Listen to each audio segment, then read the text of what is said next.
Plusieurs milliers de Nord-Coréens ont déjà campé dans la région de Koursk. La semaine dernière, ils y ont été secrètement transportés depuis l'extrême-orient de la Russie dans des camions civils, écrit le Financial Times. La frontière ukrainienne se trouve à 50 km de leur emplacement. Les Ukrainiens connaissent ces coordonnées et pourraient y arriver de manière préventive, a déclaré le président Volodymyr Zelensky. Autrement dit, il ne faut pas attendre que les aigles de Kim Jong-un déploient leurs ailes et soient les premiers à frapper les Ukrainiens. Mais cela nécessite des armes à longue portée et l'autorisation des partenaires. Cependant, selon Zelensky, nos alliés, les États-Unis, la Grande-Bretagne et l'Allemagne, n'ont pas encore pris la décision d'attaquer profondément la Russie.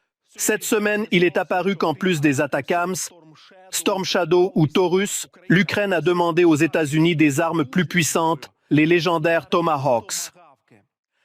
Ces missiles ont une portée de 1500 à 2500 km, selon la modification apportée. Cela suffit pour couvrir tous les principaux aérodromes militaires et les entreprises de défense russes, telles que l'usine Shahed à Kazan. La clause Tomahawk figurait dans une annexe secrète du plan de victoire de l'Ukraine, dans le cadre d'un ensemble de mesures de dissuasion non nucléaire contre la Russie, mais elle a été divulguée à la presse. Un haut fonctionnaire américain a non seulement divulgué ces informations confidentielles au New York Times, mais aussi à la presse, il a en fait exprimé un refus, qualifiant la demande de Tomahawks de l'Ukraine d'irréaliste.